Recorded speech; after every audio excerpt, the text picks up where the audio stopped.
The X80 bus is back on! Let's go over the news and more information on how to prepare for NYC Go Fest in just under 3 weeks. I'm Mrs. My 100. Be sure to hit that subscribe button if you haven't already. Let's get into the details. So here we are on the official Pokemon Go Live website for NYC Go Fest happening July 5th through the 7th. Now, last time we talked, we went over the FAQ section, which they had finally updated. It took them a very long time to do so, but ferry tickets are still available. I checked the website, and actually NYC Go Fest tickets are available still for all 3 days. So if you haven't gotten your tickets yet, they are still available. In any case, let's look at more details that were dropped. As we mentioned last time, the ferry is now available. However, they have updated it to include now the X80 Express bus. Now, this is a special bus that doesn't normally run on a regular basis here in New York. It really only runs for events that are taking place on Randall's Island, like festival concerts and Go Fest. Last year, they actually had this bus, and when they originally updated this website, it wasn't included, but now it is. So what it is a shuttle bus, essentially, that takes you from Manhattan to Randall's Island. So those are the only 2 stops that it does. Now, it is a dedicated shuttle bus, like I said, but it does cost $7. It's a little bit pricey, but it is still cheaper than the ferry, so keep that in mind. And like I said, it takes you directly from Manhattan to the island, but there's only 2 stops. So that's 125th Street in Lexington, and then it'll drop you off in Randall's Island Park.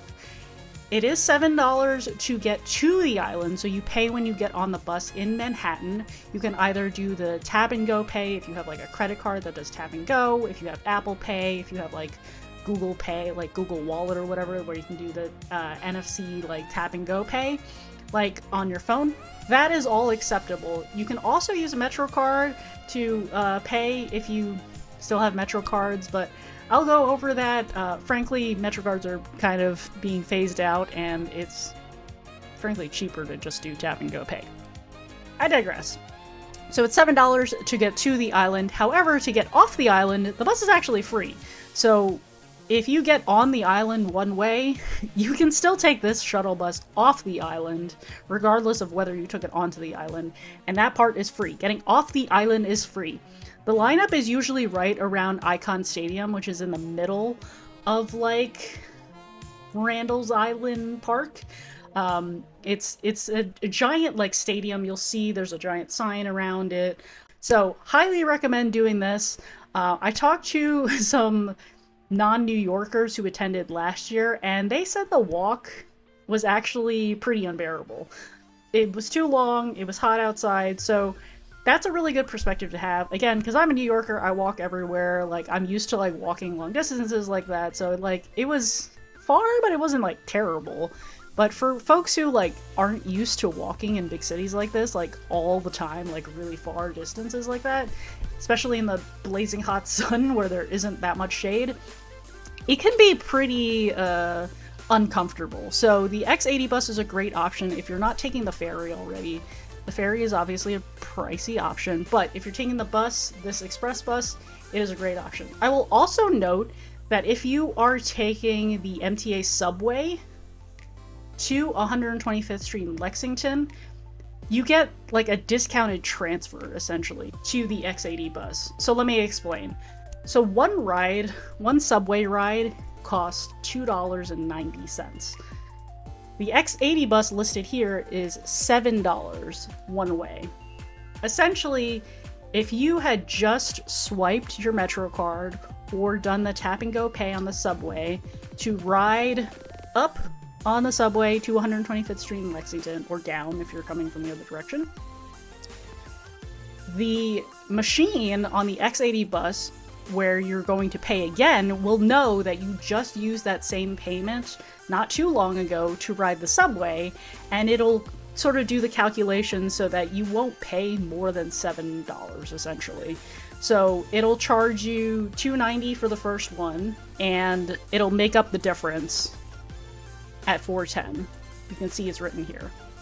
Another thing I will note is that 125th Street in Lexington is a little bit of a sketchy area. Just be mindful of your surroundings. This is my safety note to y'all. Be mindful of your surroundings. Do not glue your face to your phone the entire time. I know it's very tempting because GoFest is going on. There's a lot of awesome Pokemon spawns. You don't want to miss any shinies. Frankly, run your Go Plus then. Run your Go Plus Plus. Your Go Plus Plus will catch those Pokemon for you. You want to be aware of your surroundings to keep yourself safe, your friends, your family, you know, pay attention. If you're not used to like being in a big city with a lot of crowds, like frankly, I would honestly and genuinely say that like it might be worth like going to a nearby crowded mall or something and just practice like being aware of your surroundings. Like note where like people are around you, behind you. If you're trying to play pogo, like just sort of like keep like your, you know, peripheral vision out to see if there's anyone like near you or like looking at you in a funny way or anything like that, or trying to like suss you out sort of thing. Just be safe, you know, pay attention to your surroundings. That is my biggest note for safety. Another thing I would like to very quickly address is that several of you have asked me in the comments about, they've seen on the news about some unhoused immigrants being camped out on Randall's Island. And the truth is, they're on Ward's Island. Randall's Island is split up into two parks. So we got Randall's Island Park at the north, which is where GoFest is going to be, and Ward's Island Park, which is, there is a section of it that is portioned off and fenced off right now for unhoused migrants. And you might see some of them walking across the Ward's Island Bridge. You might see some of them in New York City walking around the streets. You might see them in the subways trying to sell you candy. That is very frequent. And the truth of the matter is they're no more harmful than anyone else you will see in New York City. The unhoused migrants, nothing about them is inherently dangerous. So I would say maybe turn off the news channels. They're just human beings, just like the rest of us. So I've also noticed they've added the section on connectivity, and I think this is particularly helpful for folks who are not based in the United States and are going to be either roaming or purchasing a temporary SIM card while they're visiting the United States. This mentions basically like if you're having some wireless issues, move to areas that are less congested. That way not as many people are pinging to the same like cell tower at the same time. Typically at these events though, they do have the cell phone carriers provide extra support towers so that typically they wouldn't run into these issues. They still sometimes happen though, and Niantic has been really good about like the last few in-person events, whether there's like a long extended period of time where there are technical issues, that they'll extend the gameplay later into the evening, which is really nice.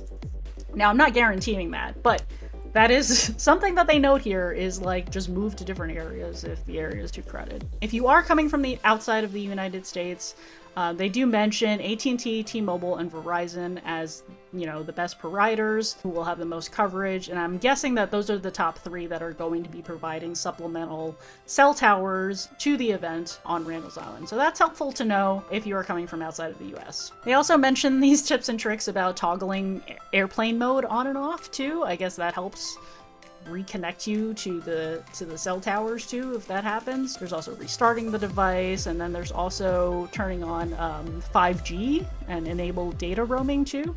Another thing I will mention is that they've added a few extra add-ons that you can still purchase ahead of time too. So you can see here that you can purchase a GoFest 2024 pin for $12.99. There's a 2024 hat for $24.99. There's a hoodie that's $54.95. And then there's a tote bag that's $24.99. These are all like pre-orders, like the t-shirts, so you should be able to walk up to like the pre-order booth and just pick it up. It won't be the same line as the actual like Pokemon store, like the merch store. That's gonna be a whole separate line, and usually those lines are really, really long, so just keep that in mind ahead of time.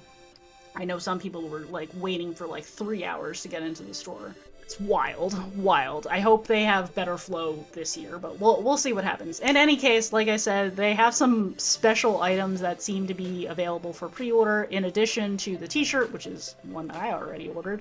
I'm very excited for it. But yeah, a hoodie, a pin, a tote bag, and a hat. If you're interested in getting any of those exclusive items, go ahead and pre-order them, add them to your add-ons now, if you would like. And that's everything I have to update you on now for NYC Go Fest. I do have another video or two coming out soon. One is about where to play in New York City. If you'd like to see that video, let me know in the comments below. And if you're new here, do hit the subscribe button and smash that thumbs up. It does help with the algorithm, so it gets more info to more trainers out there before you arrive for NYC Go Fest in just under 3 weeks. I can't believe it's coming up already. Wow. Thank you everybody for watching, and I'll see you all next time. Bye!